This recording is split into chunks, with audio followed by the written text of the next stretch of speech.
बोल आपके साथ मैं हूं अंजना ओम कश्यप। किसान रैली के बाद संसद पहुंचे राहुल गांधी तो आरोपों की धार और तेज हो गई थी। कौन से हैं वो 5 सवाल जिस पर आज हम करेंगे सवाल जवाब हल्ला बोल में। सबसे पहले उन सवालों का रुख करते हैं क्योंकि इसी के जरिए हम अपनी इस बहस को आगे ले जाएंगे। मोदी सरकार क्या कॉर्पोरेट जगत की वाकई हिमायती है? मोदी पर सूट-बूट की सरकार होने का आरोप क्या सही है? क्योंकि यही आरोप राहुल गांधी ने लगाया है। लैंड बिल पर कांग्रेस के हमले से सरकार क्या घिर गई है? क्या 9-10 महीनों के अंदर ही ये सरकार पूरी तरह से घिरी हुई दिखाई दे रही है मुद्दे पर? क्या विपक्ष एकजुट होकर प्रहार करने में हुआ है कामयाब? सरकार किसानों तक अपनी बात आखिर क्यों नहीं पहुंचा पा रही है? अगर वाकई उसके बिल के जरिए, लैंड बिल के जरिए वो किसानों का फायदा कर रही है तो पहुंचा क्यों नहीं पाती अपनी बात? मोदी किसानों के मन की बात समझने में क्या चूक कर रहे हैं? ये है वो तमाम सवाल जो आज हम पूछेंगे और इसीलिए हमारे साथ कई मेहमान भी जुड़ेंगे इस चर्चा पर। लेकिन उससे पहले आपको अपनी ये रिपोर्ट दिखाते हैं। सीधा वार किया है प्रधानमंत्री पर आज राहुल गांधी ने। क्या कहा और क्या हो सकता है भारतीय जनता पार्टी की सरकार के लिए, पहले देख लीजिए। बड़े दिनों के बाद राहुल गांधी नए जोश में दिखे। बजट सत्र का पहला हिस्सा छुट्टियों में गंवाने के बाद सत्र के दूसरे हिस्से के पहले दिन ही उन्होंने मोदी सरकार के खिलाफ मोर्चा खोल दिया। बोले जब किसानों के नुकसान का आकलन करने में सरकार गड़बड़ा गई है तो खुद प्रधानमंत्री जाकर देख क्यों नहीं लेते कि नुकसान कितना हुआ है। छुट्टियां मनाकर लौटे राहुल गांधी के तेवर तल्ख थे। कहा ये सरकार उद्योगपतियों की सरकार है, बड़े लोगों की सरकार है। राहुल के आरोपों और सुझावों के बाद जब जवाब देने की बारी वेंकैया नायडू की आई तो उन्होंने कहा कि पहले जो मुआवजे की रकम तय की गई थी उसे 3 गुना कर दिया गया है। सरकार किसानों की तकलीफ समझती है, बेवजह ना समझाएं। बाद में इससे पहले संसदीय कार्य मंत्री राजीव प्रताप रूडी 9 संशोधन के साथ लोकसभा में भूमि विधेयक पेश करने आए थे, लेकिन वेल में खड़े कांग्रेसी सांसदों के शोर शराबे में उन संशोधनों से कुछ सध नहीं सका। हंगामा इतना बढ़ा कि लोकसभा की कार्यवाही 2 बजे तक स्थगित करनी पड़ी। विपक्ष पहले ही कह चुका है कि भूमि विधेयक का विरोध किया जाएगा, चाहे जैसे भी हो। बजट सत्र के दूसरे पार्ट की शुरुआत से ठीक पहले प्रधानमंत्री ने उम्मीद जताई थी कि इस बार भी सहयोग मिलेगा, लेकिन असहयोग के अलावा कुछ दिख नहीं रहा। कम से कम पहला दिन तो ऐसा ही नजर आ रहा है। कांग्रेस की मंशा है कि भूमि विधेयक पर सरकार को किसी तरह रोका जा सके ताकि किसानों तक ये संदेश जा सके कि सरकार उनका बैरी है, जबकि सरकार चाहती है कि कांग्रेस और अवाम दलों को किनारे कर महाविलय के सभी दलों को साथ लेकर चला जाए। एक दिन पहले किसानों की रैली में भी कांग्रेस कह चुकी है कि वो भूमि अधिग्रहण पर मोदी सरकार को हर कीमत पर रोकेगी। अब राहुल की वापसी हो गई है और राजनीति में उनके होने के अर्थ को बनाए रखने के लिए भी ये विरोध जरूरी है। इसमें किसानों के हित का कितना हिस्सा है समझना मुश्किल नहीं है। रीमा पाराशर के साथ कुमार विक्रांत, दिल्ली आज तक। कई खास मेहमान हमारे साथ चर्चा में जुड़ रहे हैं। हमारे साथ सीपी जोशी साहब जो कि जनरल सेक्रेटरी हैं कांग्रेस पार्टी के, वो जुड़ गए हैं। हमारे साथ श्रीकांत शर्मा जी राष्ट्रीय सचिव भारतीय जनता पार्टी के जुड़ गए हैं।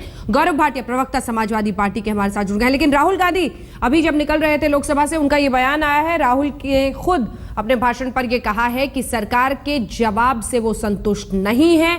जो उनके भाषण पर सरकार ने कहा है वो अच्छा नहीं है। उन्होंने खुद ही अपने भाषण को अच्छा बताया है। बहरहाल दिलचस्प होगा ये जानना कि तमाम पार्टियां क्या उस पर कहती हैं। लेकिन उससे पहले राहुल गांधी ने किन शब्दों में अपनी प्रशंसा की और कैसे सरकार पर कहा कि मेरे सवाल का जवाब तो दिया ही नहीं। सुनिए। भाषण का नए कलेवर और नए तेवर। भाषण अच्छा था मगर जवाब नहीं मिले। और पहले नायडू जी ने जवाब देने की कोशिश की, फिर मंत्री जी ने देने की कोशिश की, मगर सच्चाई ये है कि जवाब दिया नहीं जा सकता है। क्योंकि जो किसान का दर्द है, जो मजदूर का दर्द है, वो सरकार समझ नहीं रही है। धन्यवाद। तो ये था राहुल गांधी का कहना। उनका कहना है कि पहले जवाब दिया गया मंत्री की तरफ से, वेंकैया नायडू जी ने जवाब दिया, मैं जवाब से संतुष्ट नहीं हूं, मेरे सवाल का जवाब तो मुझे मिला ही नहीं है। तमाम मेहमान हमारे साथ जुड़े हुए हैं। लेकिन मैं चाहती हूं एक बार श्रीकांत शर्मा जी की आप जो भी आरोप लगाए गए हैं आज राहुल गांधी की तरफ से उस पर जवाब दें। सूट बूट की सरकार, क्या मोदी सरकार कॉर्पोरेट के लिए है, कॉर्पोरेट जगत के लिए है? ये उन्होंने सीधा आरोप लगाया है। आपका जवाब इस पर? अंजना जी, मैं तो आपको ये कहूंगा कि क्या आज गरीब आदमी का 1 रुपये साल के हिसाब से 2 लाख का बीमा क्या कॉर्पोरेट हाउस के लिए है? क्या 80 गज का मकान इंदिरा आवास की योजना के तहत गरीब आदमी के लिए बनाना क्या वो अंबानी जी के लिए है? क्या दलित हॉस्टल बनाना क्या किसी उद्योगपति के लिए है? क्या 1 रुपये महीने के हिसाब से और 1 रुपये प्रतिदिन के हिसाब से 2 लाख रुपए का बीमा गरीब आदमी का करना क्या उद्योगपतियों के लिए है? क्या 20,000 करोड़ का जो मुद्रा बैंक का घोषणा की है, जिससे 5,000 से लेकर 10 लाख तक का आप लोन लेकर स्वरोजगार के माध्यम से गांव में रहने वाला, दूध का काम करने वाला, मिठाई का काम करने वाला, फल का काम करने वाला, क्या यह उद्योगपतियों के लिए है?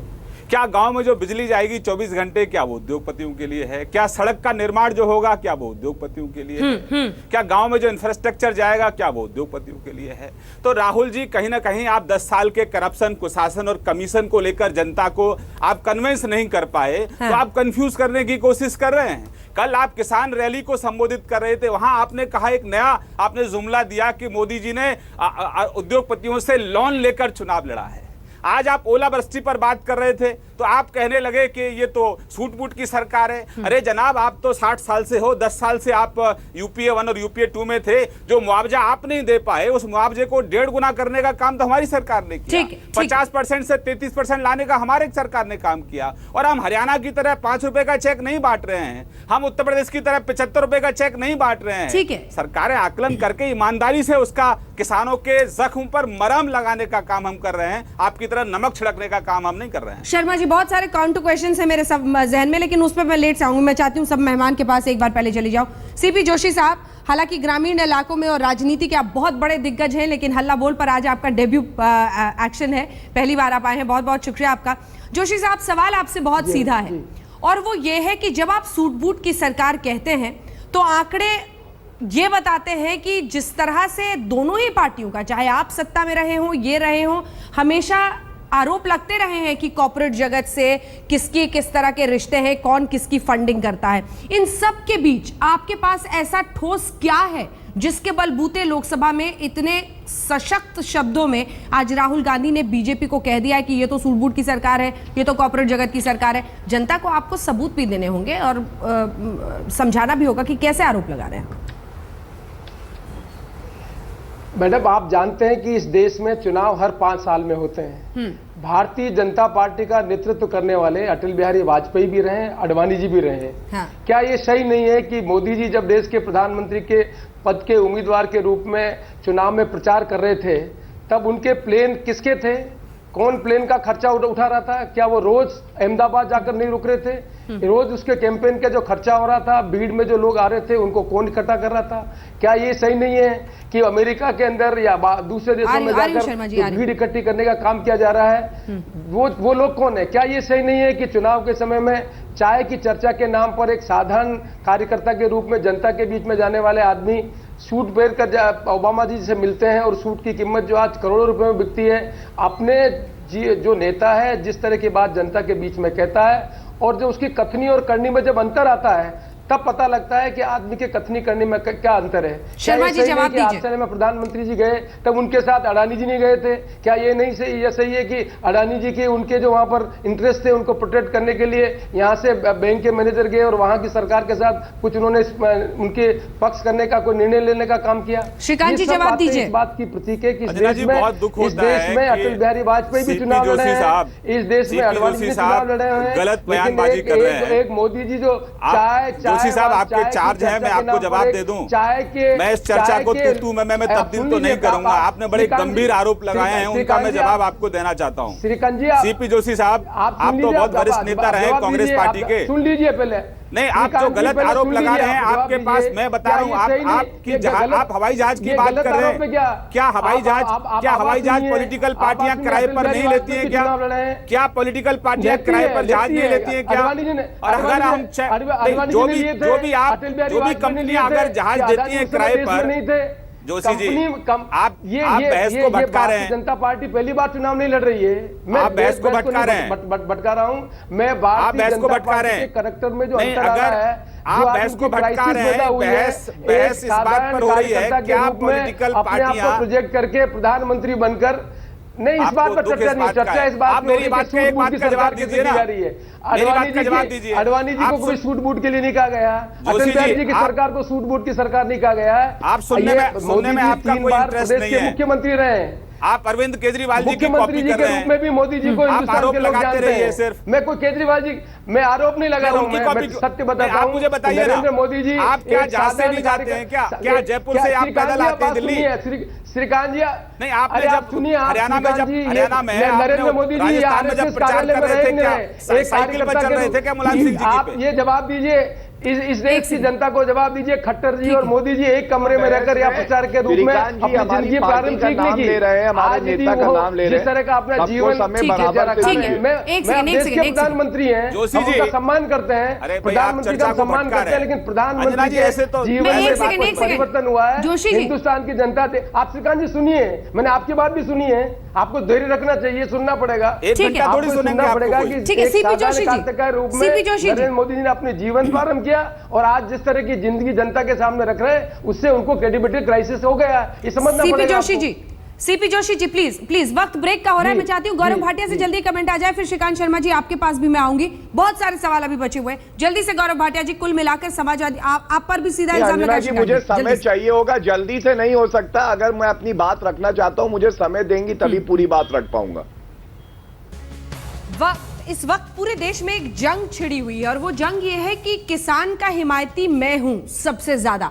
और इस जंग में लोकसभा में आज मुलायम सिंह यादव भी साथ देते नजर आए हैं, कांग्रेस पार्टी का, राहुल गांधी का। और इसीलिए मेरा सवाल आपसे है गौरव भाटिया जी कि कुल मिलाकर ये जो एक अलग सी जंग छिड़ी हुई है, दरअसल ये मोदी के खिलाफ जंग है, ये किसान के लिए लड़ाई नहीं है, ये मोदी के खिलाफ जंग है।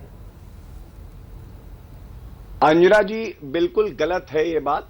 आपको ये जानना होगा कि इस वक्त जो ये ऑर्डिनेंस लाया गया है और अब जो बिल पेश किया जा रहा है, हाँ। ये पूरी तरह से किसान विरोधी है और शायद इतना खराब बिल या जो ऑर्डिनेंस अभी पहले लाया गया था कभी भी भारत के इतिहास में नहीं लाया गया। इसीलिए सारी पार्टी अपने मतभेदों को भुला के एक साथ आई है, जिससे कि वो भाजपा को बता सके कि ये जो बिल है ये पार्लियामेंट में पास नहीं होगा। और सबसे अहम बात श्रीकांत शर्मा जी का सवाल था ना कि आप जो कॉम्पनसेशन में 60 रुपया 70 रुपया 80 रुपया भिजवा देते हैं और बाद में कहते हैं लेखपाल की गलती थी, तो आपकी सरकार क्या वहां पर सो रही है? एक लाइन में जवाब देता हूं। केंद्र सरकार ने मिनिमम जो भुगतान था वो 750 रुपए तय किया था, उत्तर प्रदेश सरकार ने 1500 किया था। किसी ने अगर गलती करी उस पर तुरंत कार्रवाई की गई और 500 करोड़ रुपए अब तक बांटा जा चुका है प्रदेश के कोष से। लेकिन अब मुझे 1 मिनट दीजिएगा क्योंकि जो मैं बिल पे बात करना चाह रहा हूं वो बहुत अहम है। सबसे पहले श्रीकांत जी से मेरा यह सवाल है कि जब कंसेंट क्लॉज हटाया गया है पुराने एक्ट से, वो किस तरह से किसानों के हित में है, ये श्रीकांत जी को बताना होगा। ये बहुत महत्वपूर्ण है और ये सवाल पूरा देश पूछना चाह रहा है कि आखिर ये जो कंसेंट क्लॉज यानी हामी किसानों की, इसको हटा दिया गया है, इससे क्या हित साध रहे हैं वो और कैसे कह रहे हैं कि किसानों के हिमायती हैं। लेकिन सीपी जोशी जी जरूर बने रहिएगा हमारे साथ, क्योंकि ब्रेक के बाद जब मैं लौटूंगी तो मेरे पास कुछ आंकड़े हैं, आरटीआई से जवाब दिए हुए आप ही की सरकार के आंकड़े हैं, जिसमें आपकी सरकार ने यह बताया कि 2005 से 2013 के बीच में 1,94,450 मीट्रिक टन अनाज बर्बाद हुआ था। और आज उसी अनाज और उसी अन्नदाता के हिमायती बनते हैं जब राहुल गांधी। तो सवाल ये उठता है कि क्या अपने शासनकाल को आप भूल गए उस वक्त की नाकामी को? और बहुत सारे सवाल आपके लिए भी हैं श्रीकांत जी।